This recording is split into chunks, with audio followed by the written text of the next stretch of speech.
J'espère que vous avez enfilé votre plus belle cape, que vous avez sorti vos griffes en adamantium et aiguisé tous vos batarangs, puisque c'est l'heure pour James et son équipe de vous faire découvrir le monde merveilleux du comics dans Comics Discovery.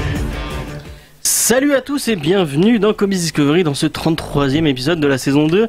Enfin de retour à la radio après une petite pause d'une semaine encore. Finalement le mois de mai c'était compliqué, mais Jordan est là et bien. Ah mais oui, ok. Bon, on verra peut-être. C'est quoi, un enfant ? Oui, apparemment. Super. Je sais pas si elle a lu The Fix, je ne pense pas. Ou si il plutôt. En tout cas, c'est pas grave. Je suis, bon, pas avec Jordan qui est derrière la technique. Il veut nous faire la technique peut-être. D'accord. Laisse le petit faire la technique. Mais je suis, vous l'avez entendu, avec Mathieu. Salut Mathieu. Oui, pardon, salut. Pendant que tu dis bonjour aux gens derrière. À côté de toi, il y a Romain. Salut Romain. Salut. Et si vous êtes à côté, moi qui confonds vos prénoms, ça va être encore pire. C'est pas grave. Pourtant, il s'est rasé exprès pour pas que. Ah ouais, c'est vrai. Ouais. Ah ouais, Mais con. effectivement. C'est pas un effort. Et en face de vous, il y a Lolita. Salut Lolita. Super. Ça va? Ça va pas mal. Tu as dit que tu t'as kiffé The Fix, tu es à fond dans The Oui, Fix? carrément, 100%. Et bah on est parti, on va vous parler de The Fix.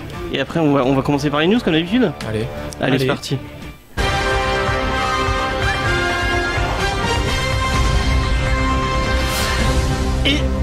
Et on commence ces news avec Howard Chaykin qui n'a pas envie de se faire des amis, je pense, puisque après The Divided State of Hysteria, qui avait déjà fait pas mal parler de lui et qui était un peu, qui a eu des covers un poil trashouille, mais qui cachait quand même une espèce de critique de l'Amérique moderne, qui est toujours pas sorti chez nous. J'aimerais bien que ça sorte chez nous. C'était sympa en plus. Tu l'as lu Ouais, je l'ai lu. C'était. Je m'attendais à un truc super trash. C'est pas aussi trash que ce que H. Est-ce que c'est intelligent? Enfin, est-ce que c'est vraiment Ouais, c'est pas mal fait. Ok. Ok, bon, si ce sera marqué sur la couverture, Romain, Comics Discovery, c'est pas mal fait. Voilà. Donc, il a dit qu'il allait sortir un truc directement qui parlerait de l'industrie du comics avec Hey Kids Comics. Donc, il va reprendre toute l'histoire de l'industrie de la BD américaine et il va parler un peu de ses travers et de ce qui selon lui va pas dans l'industrie en parlant historiquement. Il a dit qu'il allait reprendre des vrais faits qui s'étaient passés dans la vraie vie mais qu'il allait changer les noms quand même. Oh. Donc en fait c'est Howard Chaykin qui va se faire des ennemis. Du coup, on saura toujours pas qui a écrit Spider-Man. Non. Merde. Dommage.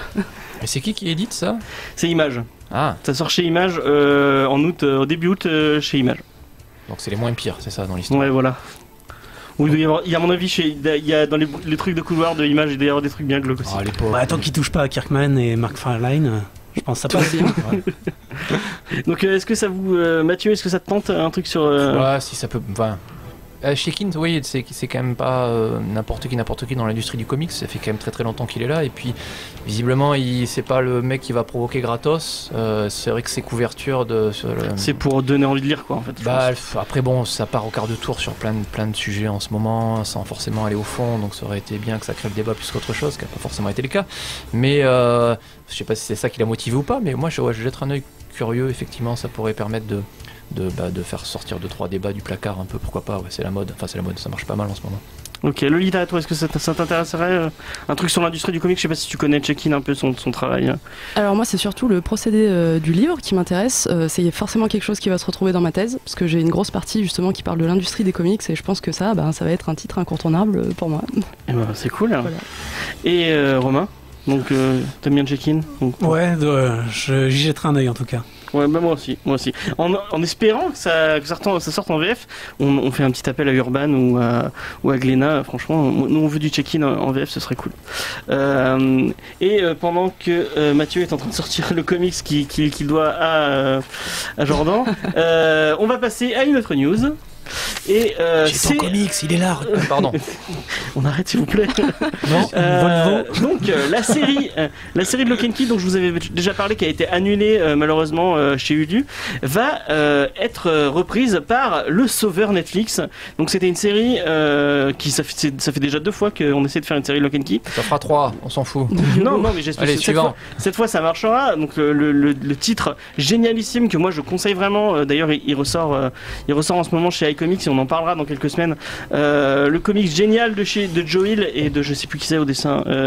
En tout cas, qui devait être repris. C'est mieux écrit que dessiné, de toute façon. Ah non, moi je trouve que les dessins sont vrais. Enfin, les visages sont un peu spéciaux, mais dès que tu rentres dans le. Ouais, au bout d'un moment, on oublie le dessin. Non, mais c'est pas t'oublies. Il y a vraiment. Ouais, moi je trouve qu'il y a des détails. Tu le regardes pas en fait, c'est ça. Enfin, moi j'ai retenu le scénariste et le dessinateur pas du tout. Je sais que c'est un Chilien ou un Sud-Équatorien. Peut-être, ouais, américain. peut-être. Et C'est 4 milliards. le scénariste, il est un peu connu parce que c'est le fils de Stephen King. Ah, C'est Joe Hill, le fils de Stephen King. Donc cette histoire d'une famille qui a subi une perte et qui essaye de renouer ses liens au fin fond du Massachusetts et qui finalement c'est peut-être pas une bonne idée. de quoi la partie renouer les liens ou le Massachusetts? Le Massachusetts. Quand tu vas vivre dans une ville qui s'appelle Lovecraft, en Ouais. général, c'est pas une bonne idée. Dans Ça une pue maison qui en fait, dès que tu ouvres le principe c'est que tu as des clés et des portes et selon quelle clé et quelle porte tu veux utiliser, ça peut te donner des pouvoirs. Genre par exemple, dans une, tu ouvres et t'as ton esprit qui sort de ton corps, ou tu peux grandir, enfin plein de trucs comme ça. Et il y a une espèce d'esprit maléfique qui en veut à tout prix, qui veut à tout prix avoir une certaine clé et qui va s'en prendre à toute la famille. Et je trouve que c'est vraiment je l'ai relu en ce moment parce que j'ai peut-être envie d'en faire une vidéo et je trouve que c'est vraiment un titre super intelligent qui parle de beaucoup de trucs. Ça parle d'adolescence, ça parle de comment faire face à son deuil, comment essayer de s'en sortir après autant d'épreuves. C'est vraiment un comics que c'est un de mes comics préférés, je pense. Putain. Donc C'est super bien écrit. Toutes les clés sont des métaphores en fait. Il y a juste la fin l'esprit qui est un humain peu, et qui est vraiment. mais sinon Ouais, il fallait finir quoi. En tout cas, la série me donne vachement envie parce que c'est Andrea Muccetti qui était derrière Mama, qui est un super film de voir. Si vous l'avez pas vu, Ouais. regardez-le. Et derrière le remake de ça aussi. Ouais. Donc c'est lui qui fait je sais pas s'il s'occupe de toute la série ou il fait juste le pilote. Mais en Ouais. tout cas, il est aux manettes de En la showrunner série. aussi.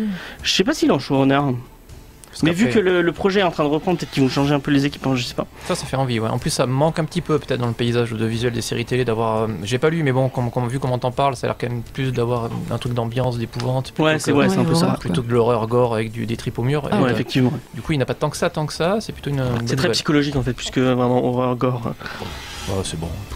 C'est Donc bon. moi ça me donne Et des zombies en plus c'est chez Netflix, franchement les séries, on crache beaucoup sur les séries Netflix, mais il y en a dans le lot, il y en a vraiment des cools et moi je suis content d'avoir une bonne série. Ils sont pas mal Netflix en ce moment, vu qu'ils sont globalement dans la merde avec l'arrivée encore une fois de Disney l'année prochaine. Ils sont en train de rattraper les tu m'as séries. déjà dit ça la semaine dernière, mais J'arrête pas de le répéter. ils sont pas du C'est un tout, scandale. ils sont à 10 milliards de bénéfices. Hein. Ils sont vraiment pas dans la merde. Ils sont vraiment, ils ont les coudées vraiment très très franches et ils vont Non, mais tout là, racheter. là, tu peux pas. Disney va les racheter à un moment donné peut-être, mais il faudra voir quand ça va sortir. Les autres, ils ont un psychopathe, psychopathes, à moins que tout le monde puisse s'abonner à tout. Mais ce qu'ils font en ce moment, Mais pour les productions, faut qu'ils arrivent à sortir. Enfin, tu regardes. Pour l'instant, moi j'ai testé OCS, j'ai testé Amazon Prime, j'ai testé le truc de Canal, et il y a aucune appli qui arrive à la cheville de ce que fait Netflix. Tout le reste, Disney, ils c'est. ont 80% du catalogue mondial de films et de séries télé. Ça va être compliqué. Non mais rien qu'une question d'ergonomie et de Ah, ça, comment après, oui. comment l'appli marche. Ah oui, non, après c'est du béton. Hein. C'est le moteur de recherche, c'est un pas à chier. Mais bon, t'appuies sur le bouton, ton film arrive. Non, mais c'est genre super bien par exemple le truc de Canal, si tu mets pause et que tu quittes l'appli, ça garde pas en mémoire le truc que tu. Plutôt nul ça. C'est un peu con ça, par contre. Ouais. Donc voilà, on va partir sur un débat sur les services de streaming. On irait plus dans Geek en série, ce serait peut-être plus intelligent. Mais on va rester dans les séries télé. On va parler d'une autre série télé. C'est dommage que Jordan ne soit pas là parce qu'il aurait pu. Il est là, il est là-bas. Il est derrière, il va nous faire des petits signes. C'est le premier trailer pour la série. Voilà, très merci. C'est un geste commercial. on Du appelle ça. pur Jordan. Le premier trailer pour la série Deadly Class. Donc le comics dont vous avez déjà parlé de Rick Remender et de Wes Craig, qui est un comic que je pense que autour de la table tout le monde a kiffé. Oui. Oui. Oui, Mathieu j'ai lu que le premier, mais il faut c'est bien. Oui, c'est bien. D'accord, Allez-y. Jordan achetez-le. approuve. Est-ce que c'est un truc que tu as déjà feuilleté, Deadly Class, Lolita? Pas du tout. Et en Pas plus, du je crois que j'étais même pas là pendant l'émission. Non, tu n'étais pas là. C'était il y a Sans les gens. il y a un moment qu'on l'a fait. Il y a un petit moment. Je crois Ouais. que c'était mon anniversaire de Johnny qu'on l'avait fait. Voilà. Ah. Petit fun fact. Vous pourrez aller écouter dans les vieilles émissions. Et en tout cas, on avait entendu parler d'une série qui allait arriver sur Sci-Fi, produit par les frères Rousseau. Et on a eu un premier trailer. Et le premier trailer est vraiment cool. Moi, je trouve qu'on retrouve vraiment l'esprit de la série télé. Il y a vraiment une photo qui est, ce qu'on peut en juger dans un trailer, qui colle à un côté un peu, comment dire, enfin un truc à nerf à vif et un truc vachement nerveux. Le casting colle vraiment bien et moi je suis vraiment, j'ai vraiment envie de voir cette série. Je sais que tu l'as vu, Romain. Ouais, je trouve que le casting est vraiment impressionnant, notamment le personnage de... C'est Saya, la japonaise, c'est ça ? Ouais. Qui est vraiment super bien casté, on dirait qu'ils l'ont décalqué depuis le comics, c'est impressionnant. C'est visuellement, même les décors et tout est incroyable. Par contre, c'est un trailer, ça va super vite, et donc il n'y a pas du tout le mode de narration, et je me demande, ça c'est mon gros point d'interrogation, est-ce qu'on va se taper une voix off super longue ou je sais pas comment ils vont retranscrire ça. Ouais, dans le comic c'est une voix off, mais bon, tu lis, t'as pas quelqu'un qui te tient la main et qui te raconte. Je sais pas du tout comment ça va être traduit, mais. Toi, Lolita, qui a pas lu le comics mais qui a vu le trailer, qu'est-ce que ça t'a donné envie ? Après, moi, vous savez, je suis bon public, donc forcément, je suis toujours motivé. Bien ça. Donc voilà, bon bah ça t'a donné envie. Voilà, mais toujours. Il y a des trucs qui t'ont fait. Non, ça avait l'air cool. J'aimais bien le petit côté décalé, voilà, des personnages où on sortait un petit peu. On voit des jeunes, qui vont avoir des super héros, j'imagine. On reste toujours. Non, c'est pas du tout. C'est pas du tout ça, d'accord. J'ai aucune idée de quoi on parle. C'est en fait, c'est une espèce d'école d'assassins avec des adolescents qui vont devoir s'entretuer, ce genre de. J'ai trouvé ça sympa, le personnage punk à un moment qu'il y a dans le trailer. J'ai trouvé qu'il avait l'air assez cool. Moi j'étais en mode il meurt au bout de 2 pages. Mettons. Vas-y, petit spoil, ça y est. C'est vrai, je me rappelle plus. Bon, du coup, je vais pas aller le voir. Non, je crois pas. C'est des conneries. Je dis n'importe quoi, c'est pas grave. On va passer à une autre news. Et cette fois, on va passer à un truc qui va faire plaisir, encore une fois, à Romain. C'est moi ou lui ? Romain. Ah, pardon. L'autre Romain. La news que j'ai appelée White Knight lance le Black Label, puisque nous l'avons appris, le comics qu'on attend tous comme le loup blanc, je pense. C'est Batman White Knight de Sean Murphy qui va lancer un nouveau label chez Urban qui va s'appeler Black Label, du même nom que l'imprint de chez DC, dont on n'a pas vu grand chose pour l'instant, mais pourquoi pas. Qui va sortir, donc on a la date de sortie, le 26 octobre 2018, et la bonne nouvelle dans tout ça, c'est qu'on va le droit à avoir une version en noir et blanc et dans un format plus grand, un peu comme ils avaient fait pour Seven to Eternity. Et même si j'aime beaucoup, je pense que il a gardé le même coloriste, Matt Hollingsworth, Sean Murphy, je pense qu'il bosse toujours avec lui, donc ça doit être lui. Même si j'aime beaucoup les couleurs de Hollingsworth, notamment chez The Wake où elle fonctionnait bien, je pense que je prendrais la version en noir et blanc, parce que Sean Murphy en noir et blanc, ça pète les yeux, quoi. Ouais, c'est magnifique là, même pas tu lis le comics à la limite, tellement c'est beau, je reconnais. C'est un bonus. L'histoire est un bonus en fait. Voilà, c'est ça. Déjà, t'as des belles planches, t'as un artwork, et ensuite, en bonus, t'as une petite histoire. Elle arrive à la moitié, je suis merde, il parle. Oh, putain, il se passe un truc. Oh, j'ai pas fait gaffe, génial. En tout cas, tout le monde attend ce comics. Enfin, je sais pas, est-ce que ça. Lolita, est-ce que ça. Sean Murphy, ça te parle ou pas du tout ? Pas du tout. Ok, bon bah tu vas devoir. Ça va être ton travail pour les prochains. Lire Punk Rock Justice, parce que je pense que c'est un truc qu'il faut avoir lu au moins une fois dans sa vie. Vous avez l'air plutôt content, donc ça motive encore plus. Non, c'est intéressant. Tokyo Ghost aussi. Non, Tokyo Ghost, c'est un peu moins. Tu regardes Tokyo Ghost éventuellement. C'est Remender, non qui fait, c'est Remender. J'aime un peu moins Tokyo Ghost, moi. Enfin, bon, c'est pas grave. C'est beau. Okay. C'est beau. Mais Sean Murphy, c'est toujours beau de toute façon.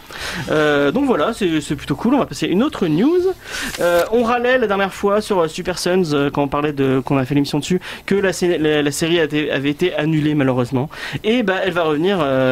Peter Tomasi, le scénariste, a dit qu'il allait faire une maxi-série de 12 numéros qui allait arriver cet été. Moi je trouve ça plutôt cool.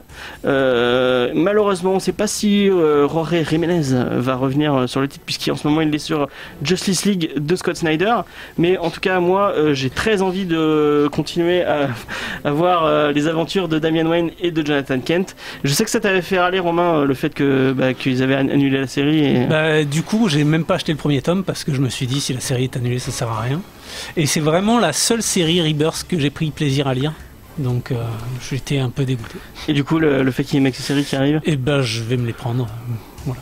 Ok. Mathieu. Oui, pour le coup, en plus, si c'est une maxi-série, ça veut dire que tu vas avoir. En général, c'est au moins une douzaine de numéros. Ça va te permettre d'avoir. Ouais, mais en 12 numéros, du coup. Voilà, ça va te permettre d'avoir une histoire assez dense. Tu as une fin, donc ça va se finir. La fin est écrite. C'est un format que j'apprécie de plus en plus dans les comics. Maintenant, on a oui, ça va où il va aller. Et puis... Oui, voilà, ouais. Tu as même des persos comme Moon Knight ou la Black Widow, il y a Légion et Vision, dont on a parlé ici aussi. Voilà, c'est à 2-3. C'est une maxi-série, Vision. Il y a 2 volumes, je crois, 2 volumes de 6, il me semble. Et pour le coup, tu t'embêtes pas forcément à faire un comics tous les mois, ou au bout d'un petit moment, tu sais plus ce que tu racontes. Hein, Bendis, par exemple. Et pour le coup, c'est sur Bendis, il est sur Superman maintenant, tu sais pas. Reste. Ça se trouve, ça va être bien, Parzi, c'est ton Superman, ce Krypton, barrez-vous tous les deux. Oh, mais non. Il a déjà créé 28 personnages. Génial. Sur la série Superman, je crois. Ah ouais. Sur 4 ans. Sûrement, il y aura le Super Hamster. N'importe quoi. Il y aura de tout. Est-ce que tu as lu Super... T'étais là pour Super Sun? Non, je ne sais plus. Je ne crois pas, non plus. J'étais où toutes ces années là? Malheureusement, tu n'étais pas là. Mais c'est ça. Mais en tout cas, lis Super Sun, c'est vraiment cool. Et puis tu vas kiffer, je pense que c'est un peu un esprit teenage, tout ça. Ouais, puis c'était joli, c'était péchu. C'était même l'esprit jeune, mais ça passait très très bien. C'était vraiment bien écrit, il y a une bonne narration de monde. Ouais, Thomas est vraiment fort. Ouais, c'était une bonne petite surprise. Dommage que, on sait pas si Jiménez revient. Moi, j'aimerais bien que Jiménez revienne parce que c'est un bon dessinateur. Ah, quand même, ouais. On va finir avec une dernière news, et c'est la news que j'ai appelée la news que tout le monde s'en fout. Et peut-être qu'on va lancer une nouvelle chronique. À chaque fois, je vais prendre parce qu'il y a des fois, quand je lis des trucs, et je me demande, mais pourquoi ils font des annonces sur ça? Enfin, qui ça intéresse?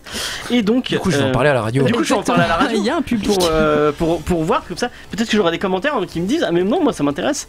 Donc, Woody Harrelson, vous savez tout ce qui est Woody Harrelson.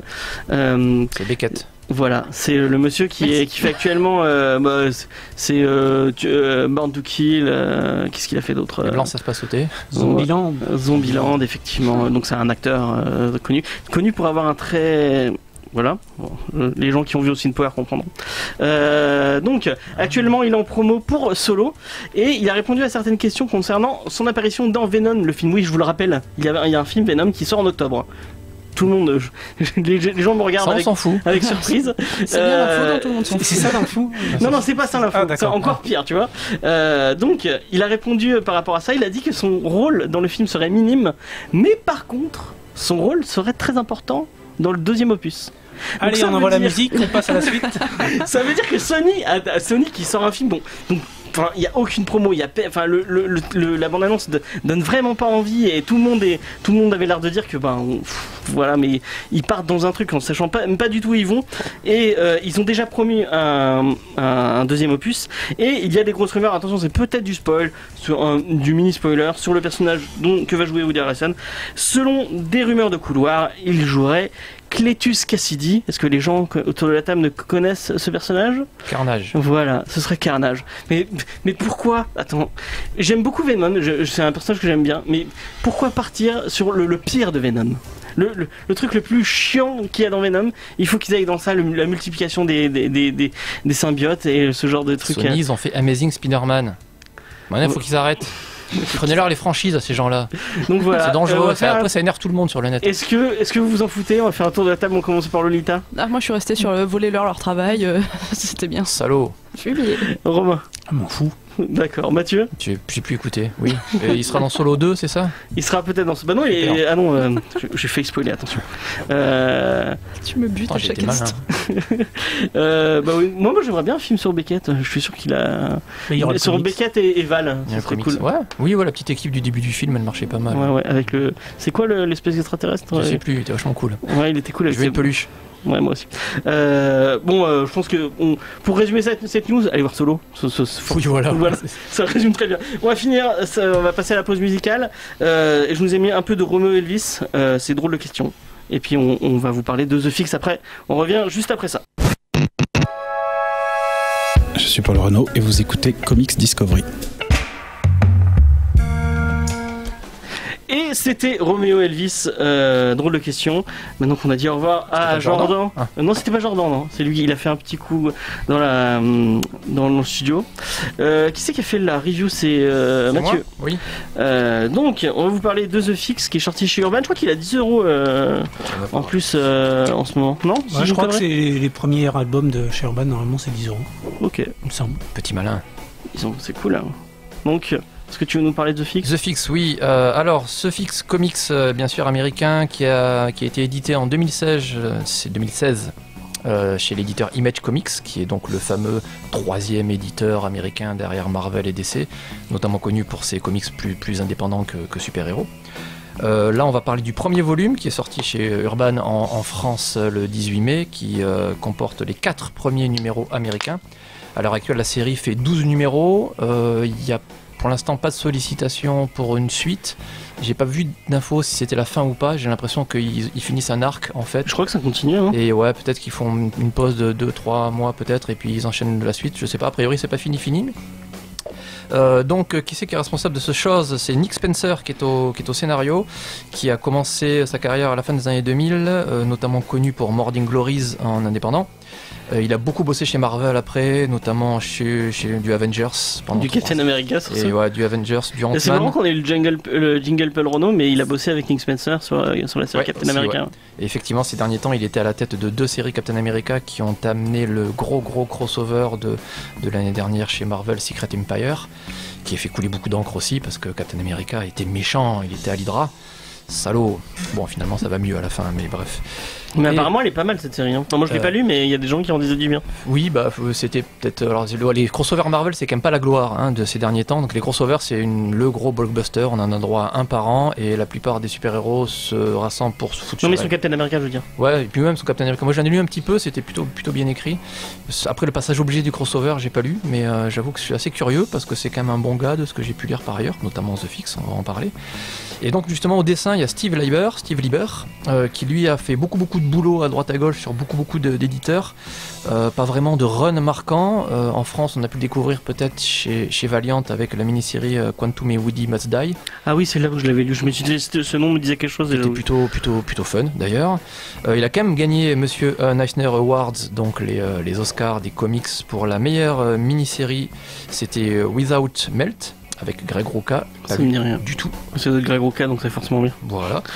Et surtout, les deux cocos, Nick Spencer et Steve Lieber, sont responsables de la série Superior Foes of Spider-Man, sortie en 2013 chez Marvel, qui n'a pas été traduite en français, je crois, qui raconte l'histoire d'un groupe de méchants de 4ème zone de Spider-Man. Spider-Man a beaucoup de méchants, ouais. Il y a du glorieux, il y a du beaucoup moins glorieux. Bah, comme chez Batman en fait. Hein. Ouais, voilà, ouais. Et là, c'était une belle brochette de pas très glorieux qui veulent absolument monter un groupe. Ils veulent être les nouveaux Sinister Six. Les Sinister Six, c'est ce groupe de méchants cultes chez Spider-Man. Mais à l'époque, c'était, il y avait le. Ça a beaucoup changé. Le bouffon vert, il y avait Dr Octopus. Enfin, il y avait. Il y a le bouffon vert dedans. Il me semble, non? Peut-être pas. Non. Il n'y a pas souvent le bouffon. Il y a le vautour, le rhino. Les animaux, il y a le scorpion. Ouais, c'est souvent les animaux. Et le bouffon vert, je crois pas. Shocker, ouais. Et le vautour surtout qui. Et pour le coup, c'était vraiment, voilà, c'était un moment de comics Spider-Man où il en prenait plein sa mouille. Là, les mecs veulent faire pareil, sauf qu'ils sont tellement nazes qu'ils arrivent même pas à être 6. Ils sont que 5 parce que personne ne bosse avec eux. Et en fait, au-delà de leur pauvre aventurette où ils essaient misérablement de s'élever un peu au-dessus de la masse, on les voit avec leurs copines, on les voit dans leur boulot, on les voit avoir des aventures assez fun en fait. Et ça rappelle pas mal The Fix dans l'ambiance. Je conseille cette série si vous pouvez la lire, c'est très drôle. Et donc bon, c'est quand même 2 touche à tout qui sont capables de faire du gros mainstream de super-héros à la Avengers et des trucs beaucoup plus indés. Et donc The Fix, là pour le coup on est dans l'indépendant. Alors ça parle de 2 malfaiteurs qui sont plutôt old school, donc braquage, vol à l'étalage, vol à la tire, pardon, ce genre de trucs quoi. Et qui pour être peinards dans leur carrière sont passés flics. Ça c'est quelque chose qu'on apprend au début du comics mais qui a sa valeur derrière. Et bien sûr corrompus au dernier degré. Et donc on suit leur pérégrination dans un Los Angeles avec entre coups pourris, des retours de bâton de la part de la mafia. Et donc voilà, c'est deux gars très borderline qui flirtent un peu dans un milieu plutôt sale et plutôt crade. Ce qui est marrant par rapport au tout début du comics, on a une espèce de flashback du mec qui fait le narrateur et qui explique que quand il était petit, il voulait toujours être gangster parce que c'était eux les plus cool. Jusqu'au moment où quand il était tout petit, il a assisté à un braquage et en fait il y a un flic qui arrive et qui bute les 2 gangsters en mode j'en ai complètement rien à foutre et je les bute comme ça. Il se dit mais en fait faut être flic parce que être flic tu peux faire tout ce que tu veux. Et accessoirement le flic se tape sa mère pendant 3 semaines. Ouais, voilà, c'est lui qui le forme à devenir flic. Voilà. Aussi. Ouais. Donc ça partait bien déjà quoi. Donc moi effectivement comme je disais tout à l'heure ça m'a fait penser beaucoup très vite à du Guy Ritchie dans l'ambiance. Tout à l'heure, cette espèce d'ambiance un peu mafieux fun avec des aventures quand même assez violentes, des persos hauts en couleur. En plus c'est un style très très cinématographique je trouverais. Alors, le début est typique. T'as donc une espèce de voix off qui t'explique un petit peu le background. Après t'as une grosse scène d'action. Après t'as une belle révélation. Puis d'un coup même en lisant le truc t'as un écran géant avec le nom du comics. Ça fait très très cinématographique. Si vous avez kiffé le film avec Ryan Gosling et Russell Crowe mince, j'ai plus comment il s'appelle, je sais plus. En tout cas, ce film est cool et c'est un peu dans le même esprit. T'avais raison. Oui, voilà, c'est ça. Ouais, oui. Non, c'est Sean Black, moi. C'est pas Guy Ritchie. Guy Ritchie, c'est plutôt Snatch, Krimarda qui Botanique, un truc comme ça. Donc c'est plus anglais, quoi. Mais là, il y a un côté comme ça aussi. Ouais, en plus très très hollywoodien. Alors il y a même de très très loin. Ça m'a fait penser à Les Confidential aussi, avec ces espèces d'enquêtes autour du star system hollywoodien et de ces starlettes aussi cocaïnées que complètement pourries à peine 16 ans, quoi. Et donc le style est très cinématographique, mais ça m'a pas paru lourd. Contrairement à Mark Millar, par exemple, sans vouloir balancer, où je trouve que Mark Millar, c'est quelqu'un qui est très très impliqué dans Hollywood. Il y a énormément de ses œuvres qui deviennent du cinéma, et ça commence à se voir en fait dans le dernier Reborn. Je sais pas si vous l'avez vu, il y a des plans, c'est des plans qui en comics passent pas bien, mais ça fait storyboard, ça va super bien passer à l'écran, quoi. Là, pour le coup, c'est totalement assumé ce style. Je pense que vraiment. Et du coup, c'est comme c'est un peu méta que ça parle de ciné. Le lien est bien, je trouve. Oui, ça prend ses bases effectivement dans ce style de cinéma, ça en prend éventuellement les codes, mais c'est surprenant à quel point ça passe même bien.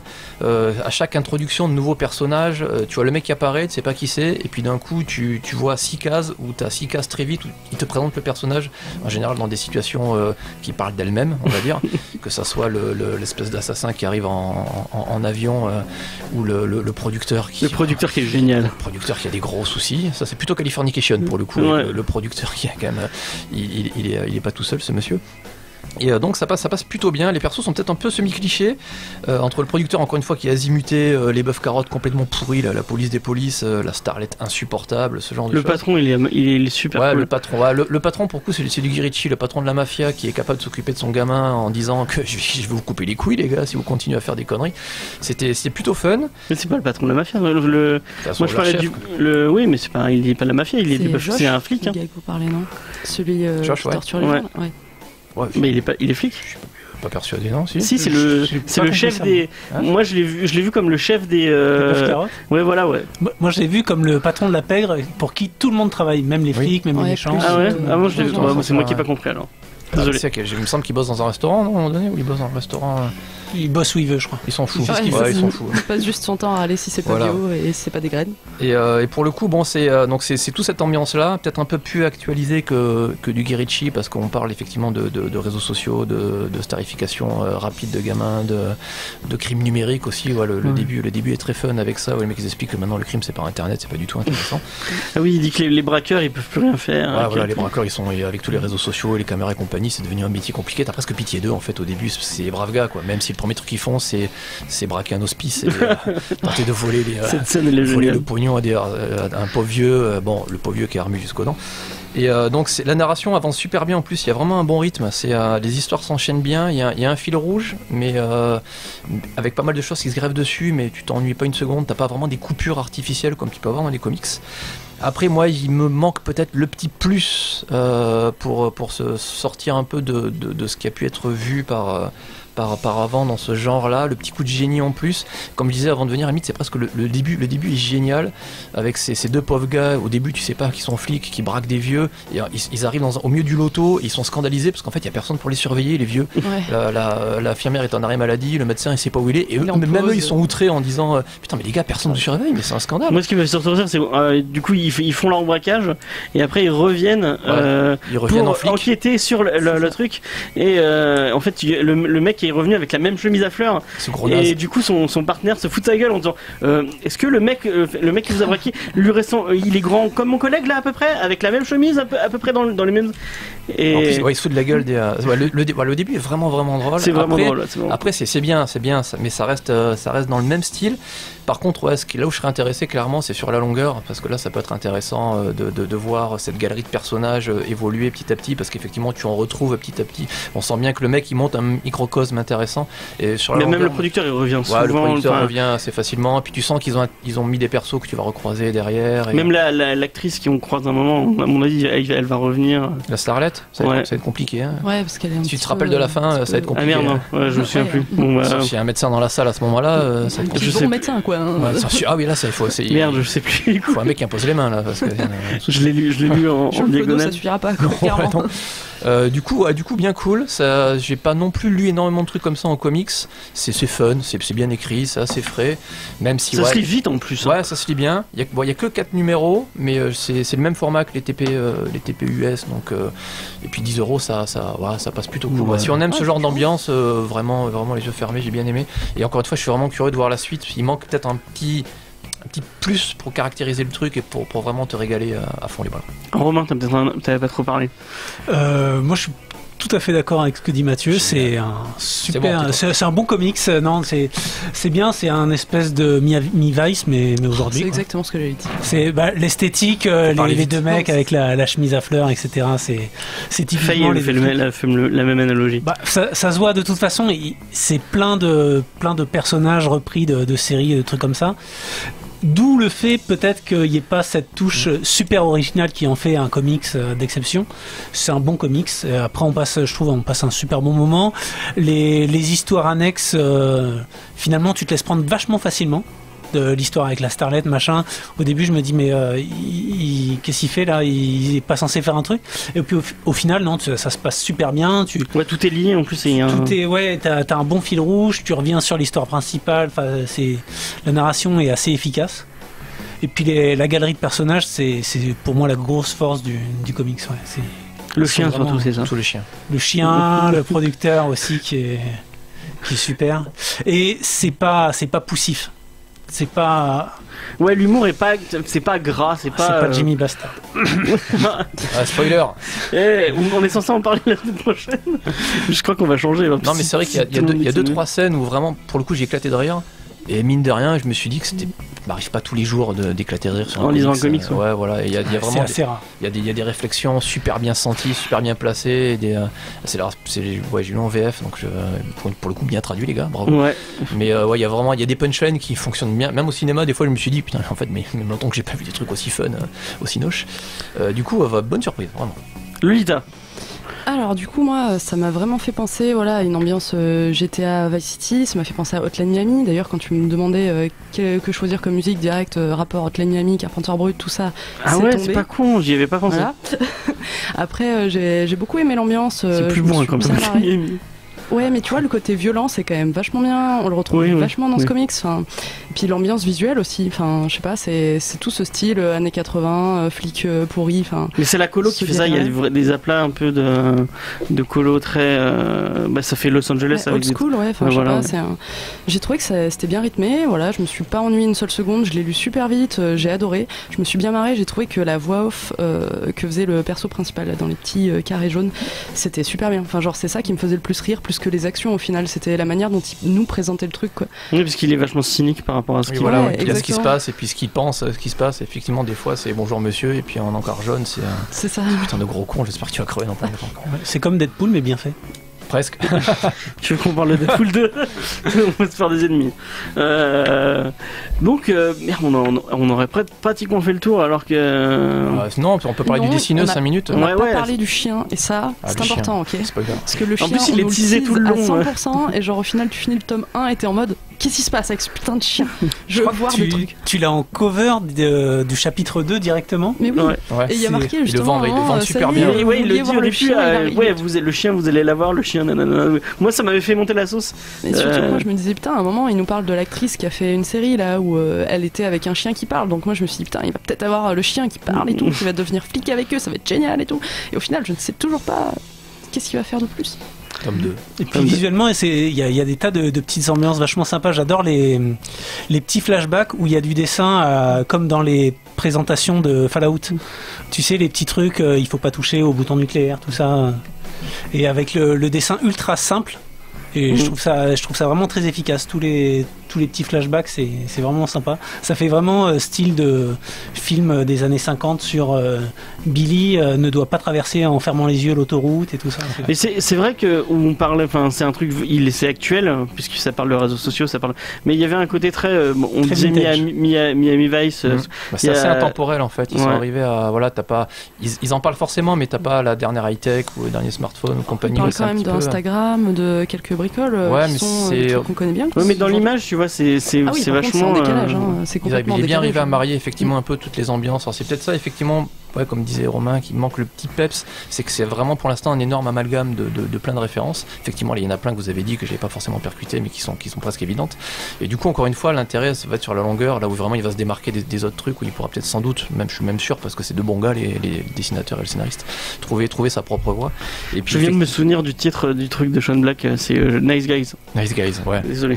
Très très fun. Ça m'est sorti, il fallait que je le sorte, sinon ça allait me tuer. Et même pour le coup, le dessinateur Steve Leiber, c'est pas quelqu'un qui a énormément de caractère dans son dessin, c'est pas magnifique ce qu'il fait, moi, j'aime bien mais ça. c'est super efficace, tu comprends, en fait, toutes les infos sont là, tu comprends très vite la situation. Puis le découpage est vraiment cool. Voilà, c'est bien, c'est vraiment un style comics pour le coup, on est presque dans le strip, même des fois, tellement ça peut aller vite, ça accélère le rythme, c'est pour ça que t'as l'impression aussi que tu les lis super vite. Super vite, ouais. Mais voilà, tu comprends bien ta case, t'as pas des persos chelous dans des coins où tout se lit vite, et finalement tu te rends compte que c'est un peu ces artistes un peu qui ont un travail un peu invisible, où tu te rends compte à la fin que c'était vachement bien, mais tu saurais pas trop dire pourquoi en fait. Mais c'est juste que ça colle vraiment bien avec le style, quoi.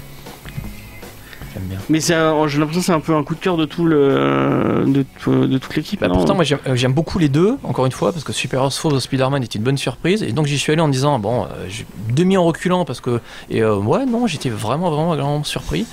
Ils font leur taf, ils font bien. Moi, c'est Beau Masque de Accès Comics, donc une chaîne YouTube qui parle de comics, qui m'a vraiment survendu le truc parce que ça fait des mois qu'il en parle. Ça fait des mois qu'il a fait une vraie campagne sur Twitter pour que Urban sorte. Je sais pas si c'est à cause de lui que Urban a sorti le titre, mais à mon avis, il y est pour un tout petit peu. Parce que ça fait des mois qu'il arrête pas de faire chier tout le monde avec ce truc en disant c'est la meilleure série que j'ai jamais lue, nanana. Il en a sorti plusieurs vidéos. D'ailleurs, ces vidéos sont vraiment. Je pense que je veux pas dénigrer le reste du YouTube game français, mais pour moi ça doit être un des meilleurs qui parle de comics en ce moment sur YouTube. Il le fait super bien, il est accessible pour tout le monde, d'où le nom de sa chaîne Access Comics, mais même quelqu'un qui a jamais lu de comics, il va pouvoir regarder de la vidéo, il va apprendre des trucs et ça va être intéressant. Quelqu'un qui en a lu pas mal comme moi, ou même comme Mathieu, peut-être qui a un peu plus de culture, ça va être parce que le mec arrive à être drôle, je lui fais un peu de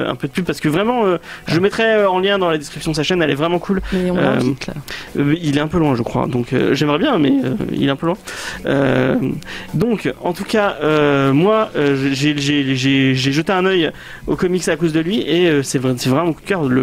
Le truc est vraiment cool, et j'espère qu'ils vont sortir le deuxième le plus vite possible, parce que ça se lit super vite, et c'est du bon petit comics. J'avais pas lu beaucoup de trucs de policiers aussi, moi ça m'a fait d'ailleurs le Steve Lieber a un petit côté Clark, comme dans Gotham Central. Ouais.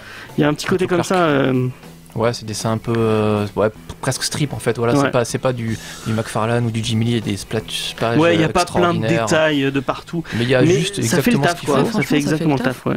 Et pour le coup, avec 2 décors et un costume, le mec il te pose une ambiance, quoi. C'est clair. C'est un artiste. Et puis ils marchent bien les deux. Là, souvent quand tu lis des comics, tu vois quand le scénariste et le dessinateur, il y a un binôme qui fonctionne, il y a une alchimie qui se fait, et pour le coup ça rajoute du peps. Tu vois, des fois quand le dessinateur s'emmerde, ça se voit très vite. C'est un peu ça fait penser aussi à Killed or Be Killed. C'est qui déjà qui est avec C'est Ed Brubaker. Ouais, Brubaker et le dessinateur. Et Sean Phillips. Ouais, voilà, ouais. C'est un peu dans le même esprit. Mais en plus, ça, c'est un duo qui se connaît par cœur. Ouais. Ils sont nés ensemble, je crois. Vous, on a fait un peu le tour. Est-ce que vous avez. On peut parler du comics, du comics policier. Est-ce qu'il y a des titres vraiment dans ce style-là que vous recommanderez? Brubaker, effectivement, il fait. Ouais, Brubaker, on avait parlé de Killed or Be Killed, c'est vraiment cool. Il y a Fondu au Noir qui est génial. Ma femme a commencé le comics. Elle, j'ai beaucoup de mal à lui faire lire des comics. Quand je lui dis un truc qui est pas mal, elle feuillette 3 pages, elle dit non. Et ça, elle l'a lu. Je crois en 3-4 jours, alors que c'est un gros pavé. Ouais. Et elle n'a pas lâché et elle m'a harcelé pour que je le lise à mon tour. Et Fatal aussi, le même équipe créative. Fatal, c'est bien aussi parce que moi je l'ai pas lu. Oui, c'est bien. Ouais, Fatal c'est pas mal, mais ils sont super efficaces et ils ont une super bonne narration. Mais toi t'es très thriller, très policier. J'ai commencé avec ça puisque à la base Bendis faisait de super thrillers. Ouais. Il a fait des trucs incroyables sur Sam et Twitch de l'univers de Spawn. Ouais. Et je vous recommande absolument, c'est le run qui s'appelle Udaku de Sam et Twitch, qui est vraiment une merveille. C'est dessiné par Angel Medina. C'est absolument bizarre comme dessin, mais c'est une tuerie. Mais du coup, pour les gens qui connaîtraient pas Sam et Twitch, c'est dans le même esprit. En gros, c'est le duo de flics dans l'univers de Spawn. Ouais. Ils sont là parce que Spawn leur a dit, écoutez, on est à New York, c'est une ville corrompue. Vous êtes un peu moins corrompu que les autres, donc vous allez faire ce que je dis à partir de maintenant, et vous allez enquêter sur ça ou sur ça. Et puis c'est Spawn qui décide. Rapidement, ils se font mettre à tous les autres flics de New York à dos, puisque eux ils sont pas pourris et que tous les autres en croquent. Et du coup ça dérive vachement, leur histoire est vraiment super prenante. Ouais. C'est même au bout d'un moment je trouve que ça prenait carrément le pas sur le personnage de Spawn qui est au final une espèce de cross-mitaine qui reste en arrière-plan, et je trouve que c'est ça qui était génial dans la série Sam et Twitch, c'est que Spawn était vraiment à sa place. De temps en temps il l'appelait, il venait et il leur disait démerdez-vous, et puis il se barrait. Et je trouvais ça vraiment dans le comics, j'avais jamais vu ça, j'avais jamais vu de personnage. Du coup, le fait que le film Spawn parte un peu sur cet esprit-là. Moi, je trouve ça génial. Okay. J'ai vraiment hâte parce que c'était vraiment des super polars. C'était assez. Et tout est bon dans le. Dans Sam et Twitch, ça s'est étiolé un petit peu au fil du temps. Bendis. Mais les premiers. Non, c'est plus Bendis après. Mais les premiers, et puis chaque run a un dessinateur, a une identité visuelle spécifique, et je trouve ça vraiment c'est une tuerie. Mathieu, est-ce que tu as des trucs dans l'esprit un peu policier? Je critiquais Bendis justement, mais j'ai un souvenir de Torso, il me semble. C'est un vieux truc de lui, alors c'est. Putain, il va falloir m'aider là. Le gentil flic des Incorruptibles. Celui qui est pas corrompu. Je sais pas. Qui fout en tôle Al Capone. Merde. Lui, voilà. Putain, Kevin Costner. Ouais, voilà. Merci. Bon, il me semble qu'il y a une enquête de lui, c'est un vieux Bendis aussi, où c'est après, donc c'est post Al Capone dans cette Amérique-là, et j'ai un assez bon souvenir de ce truc-là. Et puis Alias de Bendis, tout simplement aussi, donc la série télé Jessica Jones, qui était plutôt cool, parce que là c'était vraiment de l'enquête policière dans le monde Marvel à fond, donc notamment sur Captain America, le premier run, qui serait peut-être pas si propre que ça, et c'est une bonne série, Alias. J'ai pas lu la nouvelle, mais après je suis moins lecteur, donc ça c'est les deux seuls qui me viennent. Ok, moi je vais parler d'une série qui forcément est mieux que ce que vous avez dit. C'est forcément mieux, c'est Gotham Central, qui est pour moi le meilleur comics de tous les temps. Je pense que j'en ai parlé plein de fois dans l'émission, mais on va en remettre une couche. Donc c'est Greg Rucka, et c'est qui avec, c'est pas Brubaker avec Michael Lark aussi, non? Il y a deux scénaristes, il y a Greg Rucka et Brubaker, et c'est Michael Lark au dessin. Donc c'est la vie de Gotham Central, le commissariat, et surtout les major crimes, donc le truc de la crime de Gordon, sans Gordon au début. Donc c'est leur vie face à la vie qu'est Gotham, parce que on voit Batman qui se bat contre Mr. Freeze, le Pingouin, enfin des gens super dangereux dangereux, mais en fait dans la vie de tous les jours il y a des flics qui doivent faire face à des gens comme ça aussi. Genre par exemple vous avez au début de l'épisode un mec qui doit essayer de résoudre une enquête par rapport à Mr Freeze, et quand il arrive chez Mr Freeze, il se fait défoncer dès le début parce que Mr Freeze a un flingue qui glace tout le monde, et du coup vous avez cette vie quotidienne des gens de Gotham et surtout des flics qui est bouleversée par la présence de Batman, et c'est vraiment super bien écrit. C'est du Rucka et du Brubaker alors top. Moi j'ai jamais lu de truc aussi bien, c'est vraiment cool. Et le fait que c'est mon petit cœur de fan de Batman qui parle, le fait qu'on voit Batman en filigrane par rapport à ça, c'est génial. Enfin, alors, lisez Gotham Central, c'est ouf. Est-ce que Lolita, tu as peut-être un peu moins de culture comics, s'il y a des trucs dans l'esprit policier, comme dans l'esprit policier mais en film ou en série En série, là, je voulais te demander d'ailleurs, qu'est-ce que toi t'as pensé de la série Gotham par rapport de la merde. Gotham Central? Non, ça n'a rien à voir avec Gotham Central. Et lisez pas. Enfin, je vais être sincère, j'ai vu 2-3 épisodes de Gotham et je me suis dit, bon, c'est pas le Gotham que j'aime, je ne regarderai pas. Moi j'ai tout regardé, je me régale. Ah ouais? Ouais, moi il faut que j'ai encore la dernière saison à mater. Non, mais tu es très bon public, Mathieu. Oui, non, pas autant. T'as regardé d'ici les gens. Oui, non, mais ça c'est génial. Ça Jack Hughes. Ça n'a rien à voir, c'est totalement génial. Cette série sera reconnue vraiment géniale. Après, vous y reviendrez tous. Dans 10 ans, vous direz putain, c'était quand même vachement bien. Non, Gotham, ça c'est poussif un peu au début. Mais tu sais que ça va être dans l'univers de Arrow maintenant? Oui, ils arrêtent la série Gotham. Ils l'arrêtent la saison prochaine, c'est la dernière, c'est la 5e, ça sera parfait parce que le cliffhanger de la 4 est juste génial. C'est la série que j'adore regarder le matin avant d'aller au boulot, en gros. C'est-à-dire que tu vas pas te faire une soirée spéciale pour regarder ça, mais c'est plutôt bien écrit et ça balance dans les méchants de Batman, c'est juste un plaisir continuel. Et comment tu peux. Mais il y a Alfred, il est super bien. Moi, ce que je comprends pas, c'est que pour moi, dans l'univers de Batman, c'est le fait que Batman arrive que. Enfin, pour moi, le Joker arrive à cause de Batman. Oui, mais ça, je m'en fous. Ok. Du coup, je peux regarder Gotham. D'accord. Je crois qu'on a fini. On a fait un peu le tour. La semaine prochaine, peut-être Jimmy Bastard, peut-être autre chose, parce qu'apparemment, selon notre ami Romain, c'est de la merde. C'est génial. Tu l'as lu? Non. Voilà, c'est que mon opinion. Lisez-le et puis faites-vous votre opinion. Ça me pas d'accord. Et parlez-en sans moi. D'accord, on te dit pas la semaine prochaine. Par contre, je dis Romain, peut-être Mathieu, peut-être la semaine prochaine. Il l'a fait, ça y est. Ça y est, fallait le faire. On va essayer. Ouais. S'il faut pour défendre un truc que personne peut piffer, oui, je viendrai. D'accord. Lolita, tu es là la semaine prochaine? Oui, a priori. Ok, et on verra qui d'autre.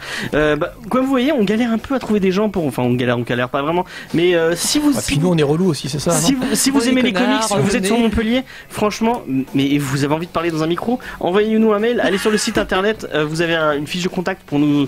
Ou sinon c'est contact@comicsdiscovery.fr. Vous pouvez nous retrouver sur tous les réseaux sociaux, Instagram, Facebook, Twitter, tout ça. Le site internet, comme je vous ai dit tout à l'heure, www.comicsdiscovery.fr. Et je pense que c'est tout. Si vous avez réussi à finir Jimmy Bastard, vous pouvez venir. C'est le truc pour passer le test. Le test pour venir. Hein. C'est lire Jimmy Bastard et puis un truc de mainstream, Infinity en entier. Et comprendre. Oui. Effectivement. Voilà, on vous laisse avec un son qu'a choisi Lolita de Perturbateur, et c'est Vanguard, je crois. Tout à fait. Ok. Allez, à la semaine prochaine sur Radio Campus Montpellier. Ciao. Ciao.